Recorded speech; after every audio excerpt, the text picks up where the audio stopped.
दोस्तों आज मैं आपके लिए 2021 में रिलीज हुई एक अमेरिकन हॉरर मूवी लाया हूँ जिसका नाम है टू विचेस। फिल्म के स्टार्ट में हम एक बच्चे को रोता हुआ देखते हैं। तभी दो लेडीज वहां आती हैं और एक उस बच्चे को खा जाती है। अगले सीन में हम एक प्रेग्नेंट लड़की सैरा को देखते हैं जो अपने बॉयफ्रेंड साइमन के साथ रेस्टोरेंट में डिनर कर रही थी। तभी वो पास की टेबल पर बैठी एक स्ट्रेंज लेडी को नोटिस करती है जो अजीब नजरों से उसे घूर रही थी। एंड वेटर को ऑर्डर देने के बाद सैरा देखती है कि वो लेडी वहां से जा चुकी थी, बट सडनली वो उसे सामने विंडो में खड़ी दिखती है। उसकी आंखें वाइट थी एंड देन वो अपने हाथ में पकड़ी कैंडल को ब्लो करती है। उसके बाद हम उस लेडी को रिचुअल परफॉर्म करता हुआ देखते हैं जिसमें वो सैरा की फोटो जलाकर कुछ मंत्र पढ़ती है। मीनवाइल सैरा की किसी आवाज से आंख खुलती है और हम उसके घर में एक लेडी को देखते हैं। सैरा कर्टन्स को हिलता देखकर डर गई थी। अचानक उसे बाथरूम में से कोई आवाज आती है और फिर वहां का दरवाजा भी अपने आप खुल जाता है। सैरा चेक करने के लिए जाती है तो वो लेडी अंदर से झांक रही थी। तभी अचानक साइमन भी नींद से उठकर चिल्लाने लगता है, बट अगले ही पल सैरा देखती है कि साइमन तो बेड पर सो रहा था। एंड सडनली दो हाथ सैरा का सर पकड़ लेते हैं और उसे उसी ओल्ड लेडी का विजन आता है,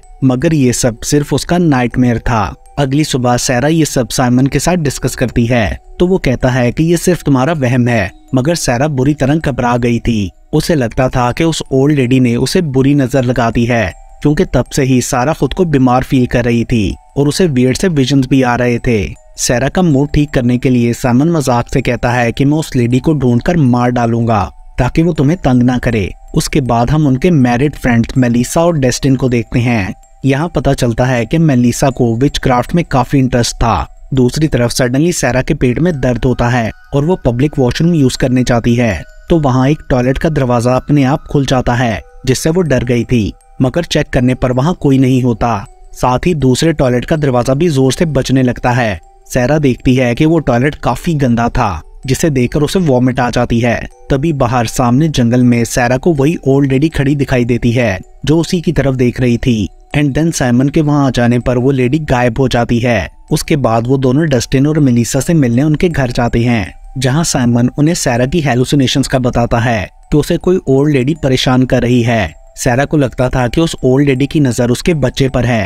ये सुनकर मेलिसा बोलती है कि उसे सैरा पर यकीन है क्योंकि वो ऐसी चीजों से पहले भी डील कर चुकी है। वो कहती है कि मैं तुम्हारी मदद कर सकती हूँ। एंड देन नेक्स्ट सीन में पूरे घर की लाइट्स ऑफ करके मेलिसा सियांस परफॉर्म करती है। वो लोग ओइजा बोर्ड और कैंडल के साथ एक दूसरे का हाथ पकड़कर बैठ जाते हैं। एंड देन मेलिसा के कहने पर सब अपने हाथ प्लैंचेट पर रखते हैं और वो स्पिरिट को इनवाइट करती है, लेकिन जब कोई रिस्पॉन्स नहीं मिलता तो वो सैरा से ट्राई करने के लिए कहती है, जिस पर सैरा स्पिरिट से पूछती है कि उसे क्या चाहिए। और तभी डस्टिन का हाथ हिलने लगता है। वो कहता है उसे स्पिरिट की प्रेजेंस फील हो रही है, बट असल में वो मजाक कर रहा था और सब लोग उसकी हरकत पर हंसने लगते हैं। मगर तभी हमें सैरा के पीछे कोई साया दिखाई देता है और सैरा भी किसी ट्रांस में आ चुकी थी। उसके बाद सैरा अकेली ऊपर सोने चली जाती है। उसे वहाँ कुछ अजीब आवाजें आ रही थी एंड देन अचानक से वो पोजेस्ड हो जाती है। उधर सामन बाहर स्मोकिंग कर रहा था कि तभी उसे एक स्विंग अपने आप हिलती दिखाई देती है। देन रूम के अंदर अंधेरे में हमें दोबारा किसी का साया भी नजर आता है और मेलिसा देखती है कि उसकी जलाई हुई सभी कैंडल्स में से सिर्फ सैरा की कैंडल पूरी तरह जल चुकी थी। यहाँ भी हमें उसके पीछे साया नजर आता है। वो जल्दी से डस्टिन के पास जाकर उसे बताती है कि सैरा के साथ कुछ गलत है, हमें उसे बताना चाहिए। मगर डस्टिन ये कहकर रोक देता है कि हम उसे सुबह बताएंगे क्योंकि वो ये सुनकर घबरा जाएगी। तभी साइमन वहां आता है। मेलिसा उसे ये सब बताने की कोशिश करती है मगर डस्टिन अगेन उसे रोक देता है। उसके बाद साइमन ऊपर जाकर देखता है कि सैरा दरवाजे के आगे खड़ी है। डस्टिन पीछे से आकर कहता है कि शायद ये नींद में चल रही है, मगर साइमन का कहना था कि सैरा कभी नींद में नहीं चली। तभी अचानक सैरा अपनी गर्दन को क्रैक करती है जिससे सब बुरी तरह डर गए थे।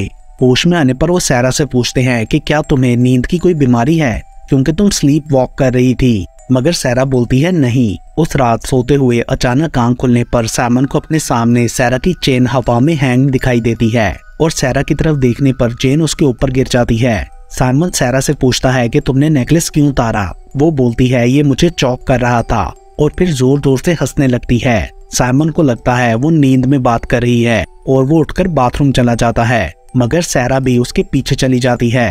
अचानक से उसका फेस चेंज होने लगता है और वो साइमन पर अटैक करने की भी कोशिश करती है जिससे उसकी एक उंगली भी दरवाजे में आकर कट गई थी। साइमन ने जल्दी से दरवाजा बंद कर लिया था और वो सैरा के बार बार कहने पर भी दरवाजा नहीं खोलता। तभी सैरा की आवाज भी डिमोनिक हो जाती है। अचानक से साइमन को किसी बच्चे के रोने की आवाज आती है एंड देन बाथटब में उसे अपने अनबॉर्न बेबी का फीटस दिखाई देता है, जिसके बाद सडनली वहां अंधेरा हो गया था। साइमन लाइटर ऑन करने पर खुद को एक स्ट्रेंज जगह पाता है जहां उसे भी वही लेडी नजर आती है और सैरा बोलती है कि साइमन अब अंधेरे में है। एंड देन साइमन को अजीब अजीब से खौफनाक विजन्स आने लगते हैं जिनमें वो ओल्ड लेडी और सैरा भी थे एंड मेलिसा और डस्टिन भी। मेलिसा प्रेग्नेंट लग रही थी एंड देन सडनली वो अपना पेट काटकर बच्चा बाहर निकाल लेती है। साइमन इन सबसे बुरी तरह डर चुका था। तभी उसे सैरा की आवाज आती है जो कैंडल से बने एक सर्कल के बीच लेटी थी। साइमन देखता है कि उसका पेट भी कटा हुआ था एंड देन वो ये बोलकर जोर जोर से हंसने लगती है कि तुमने मुझे प्रोटेक्ट नहीं किया। पास ही चेयर पर वही लेडी भी बैठी थी जिसके पास उनके अनबॉर्न बेबी का फीटस था। लेकिन असल में ये सब साइमन के विजन्स थे। रियलिटी में डस्टिन और मेलिसा बाथरूम का दरवाजा खोलने की कोशिश कर रहे थे। अचानक साइमन को विजन आता है कि वो लेडी उनका बच्चा खा गई है एंड डर के मारे साइमन की डेथ हो जाती है। अगले दिन हम उस लेडी को अपने घर में बैठा देखते हैं जो रेडियो पर साइमन की डेथ और सैरा के गायब हो जाने की न्यूज सुन रही थी। पुलिस ने इस केस को डोमेस्टिक वायलेंस का केस समझा था। हम देखते हैं कि वो लेडी उनके बेबी का सूप पी रही थी। तभी वहाँ कोई और डिमोनिक एंटिटी आकर रेडियो बंद कर देती है और उससे पूछती है कि ये बेबी कैसा है। एंड देन वो उसके शोल्डर पर हाथ रखते हुए बोलती है कि तुम्हारा आखिरी वक्त करीब है और मैं तुम्हारी सारी पावर्स तुम्हारी ग्रैंड डॉटर में ट्रांसफर कर दूंगी। अगले सीन में हम एक लड़की माशा को किसी आदमी से इंटीमेट होता देखते हैं। बाहर उसकी रूममेट रेचल भी बैठी थी। अचानक से माशा स्ट्रेंज बिहेव करते हुए उस लड़के का गला दबाने लगती है। उसका फेस भी चेंज होने लगा था। वो लड़का उसके फेस पर पंच मारकर अपनी जान बचाता है, मगर माशा बाहर से रेचल को बुला लेती है अपनी हेल्प के लिए। सो रेचल उस लड़के को फोर्सफुली घर से बाहर निकाल देती है। वो पुलिस को भी बुलाना चाहती थी मगर माशा मना कर देती है। लेटर ऑन माशा रेचल को बताती है कि उसकी ग्रैंड मदर 93 इयर्स की होके भी सिर्फ 60 की लगती हैं, जिसका सीक्रेट ये है कि वो बेबीज का ब्लड पीती हैं। मगर रेचल समझती है कि वो मजाक कर रही है। उसके बाद रेचल अपनी मॉम से बात करते हुए बताती है कि माशा काफी अजीब सी है और बहुत वियर्ड बिहेव करती है। तभी अचानक से लाइट बंद हो जाती है और रेचल दोबारा कॉल करने का कहकर कॉल बंद कर देती है। सडनली माशा सामने आकर उसे डरा देती है और फिर वो दोनों बातें करने लगती हैं।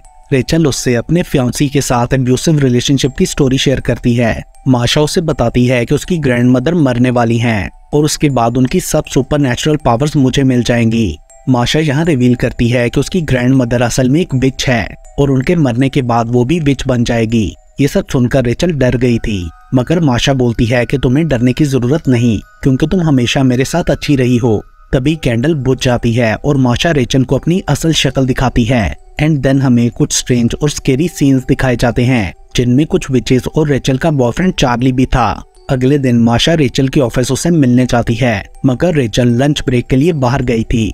जिसके बाद माशा रेचल की लव स्टोरी को अपना बनाकर वहां रिसेप्शनिस्ट को सुना देती है, जो कि बाद में रेचल को काफी बुरा लगा था। वो वापसी पर माशा से पूछती है कि उसने ऐसा क्यों किया, मगर माशा अभी भी यही कह रही थी कि ये उसी की स्टोरी है, जिस पर रेचल को बहुत गुस्सा आया था और वो कहती है कि मैं क्रिसमस के लिए अपने घर जा रही हूँ और वापसी पर तुम यहाँ ना हो। यानी वो माशा को वहां से चले जाने का कह रही थी। अगले सीन में हम माशा की बीमार ग्रैंड मदर को देखते हैं, जो सैरा को बुरी नजर लगाने वाली वही लेडी थी। उसे कुछ डिमोनिक विस्परिंग सुनाई देती है एंड देन वो इवल मंत्र पढ़ते हुए जोर जोर से चीखने लगती है, जिसके बाद उसकी डेथ हो गई थी। सेम उसी टाइम दूसरी तरफ माशा पोजेस्ड हो जाती है। उसके बाद वो एक लोकल क्रिसमस हाउस पार्टी में जाती है जहां डस्टिन और मेलिसा भी थे। कुछ देर बाद डस्टिन वॉशरूम जाता है तो माशा भी वहीं थी। वॉशरूम बिजी था इसलिए वो दोनों बाहर वेट करने लगते हैं, मगर माशा स्ट्रेंज बिहेव कर रही थी। वो वॉशरूम के अंदर वाली लड़की को अब्यूज करना स्टार्ट कर देती है एंड देन उस लड़की के बाहर आने पर माशा अटैक करके उसके दांत तोड़ देती है एंड देन इवल मंत्र भी पढ़ती है, जिसे डस्टिन बाहर खड़ा सुन रहा था। वो काफी हैरान होता है क्योंकि सैरा भी गायब होने से पहले सेम यही मंत्र पढ़ रही थी। डस्टिन माशा से इस बारे में पूछने की कोशिश करता है, मगर वो हेल्प के लिए चिल्लाने लगती है, जिसके बाद हाउस ओनर पॉल वहां आकर डस्टिन को रोकता है और फिर उन्हें घर से भी चले जाने का कहता है। बाहर निकलकर डस्टिन मेलिसा को सारी बात समझाने की कोशिश करता है कि ये लड़की भी अब सैरा की तरह किसी को हर्ट करेगी, मगर मेलिसा बोलती है कि हमें पहले घर जाकर इस बारे में रिसर्च करनी होगी। और तभी एक कार तेजी से आकर मेलिसा को हिट कर देती है जिससे उसकी डेथ हो गई थी। अगले दिन रेचल मेलिसा की डेथ न्यूज पढ़कर काफी सैड हो जाती है और यहाँ हमें पता चलता है कि मेलिसा उसकी काफी क्लोज फ्रेंड थी। उसके बाद पैकिंग करते हुए माशा रेचल के पास आकर अपोलोजाइज करती है, जिस पर रेचल बोलती है कि मैंने तुम्हें माफ कर दिया एंड देन वो अपने घर जाने के लिए वहां से निकल आती है। दूसरी तरफ उसकी मॉम मैरी घर पर रेचल का इंतजार कर रही थी और उसका फोन भी नहीं लग रहा था। सडनली उनके घर की बेल बजती है और हम वहां किसी ओल्ड लेडी को देखते हैं, मगर दरवाजा खोलने पर उधर माशा खड़ी थी। मैरी उससे रेचल का पूछती है तो माशा कहती है कि वो तो मुझसे काफी पहले ही निकल गई थी यहाँ आने के लिए। साथ में वो ये भी कहती है कि मुझे रेचल ने क्रिसमस यहाँ अपने साथ स्पेंड करने के लिए इनवाइट किया था, जिस पर मैरी उसे अंदर बुला लेती है। माशा कहती है कि शायद रेचल अपने बॉयफ्रेंड चार्ली के साथ बिजी होगी। मैरी को माशा का बिहेवियर थोड़ा अजीब लग रहा था, इसलिए वो सेफ्टी के लिए अपने पास एक नाइफ भी रख लेती है। उसके बाद माशा मैरी को अपना लाया हुआ गिफ्ट खोलने का कहती है, जिसके अंदर से एक जिंदा रैबिट निकलता है। माशा हंसते हुए कहती है कि ये रेचल है, तुम्हारी बेटी। ये सुनकर मैरी गुस्से में आ गई थी। वो नाइफ से थ्रेट करते हुए माशा को अपने घर से निकल जाने का कहती है, मगर माशा उस रैबिट की गर्दन तोड़कर उसे डाइनिंग टेबल के नीचे फेंकती है। और जब मैरी उधर देखती है तो वहाँ रैबिट की जगह रेचल की डेड बॉडी थी। ये देखकर मैरी बुरी तरह डर गई थी। वो गैरेज में भागकर माशा को वहां से चले जाने का कहती है, जिस पर माशा कहती है कि वो अब अंधेरे में है। और तभी मैरी को माशा की ग्रैंड मदर दिखाई देती है, जो उसे फोर्सफुली खुद को स्टैप करवा के मार डालती है। और तभी डोरबेल बजती है। वहाँ चार्ली आया था, जिस पर पोजेस्ड माशा अटैक कर देती है। अगले सीन में हम देखते हैं कि माशा ने अपनी ईवल पावर से चार्ली को कंट्रोल कर रखा था और वो उसे बताती है कि मैं हमेशा से रेचल से जेलस होती थी तुम्हारी वजह से। चार्ली बहुत बुरी तरह डरा हुआ था, वो बोल भी नहीं पा रहा था। माशा कहती है कि अब तुम मेरे बॉयफ्रेंड हो एंड देन वो अपनी ईवल पावर्स के थ्रू से इंटीमेट होने वाली थी कि तभी डोरबेल बजती है। वहाँ डस्टिन था, जो माशा को फेस पर पंच कर उस पर गैसोलीन डालकर आग लगा देता है। अगले सीन में माशा अपनी ग्रैंड मदर के घर में जागती है। वो बुरी तरह जल चुकी थी और उसके आसपास और विचेस भी थी और सामने चेयर पर उसकी ग्रैंड मदर की डेड बॉडी रखी थी। माशा उन विचेस से रिक्वेस्ट करती है कि उसे हॉस्पिटल ले जाएं, मगर सब हंसने लगती हैं। माशा कहती है कि वो मरना नहीं चाहती, जिसके बाद सब विचेस मंत्र पढ़ने लगती हैं। असल में वो डेविल को बुला रही थी और तभी डेविल वहां आती है, जो माशा से कहती है कि वो जिंदा रहेगी और फिर सब विचेस को अपनी नई क्वीन के आगे झुकने का कहती है। मतलब कि माशा सभी विचेस की क्वीन बन चुकी थी। पोस्ट क्रेडिट सीन्स में हम सारा को देखते हैं, जिसका एक डिटेक्टिव इंटरव्यू कर रही थी। सारा उससे कहती है कि मेरे बच्चे को विच खा गई एंड देन वो जोर से चिल्लाती है, जिससे लाइट्स ऑफ हो जाती हैं। डिटेक्टिव फ्लैशलाइट ऑन करती है तो सारा अजीब तरह से हंसते हुए उससे सॉरी कहती है। तभी अचानक माशा की ग्रैंड मदर वहां अपीयर होती है और इसके साथ ही ये मूवी यहीं पर खत्म हो जाती है।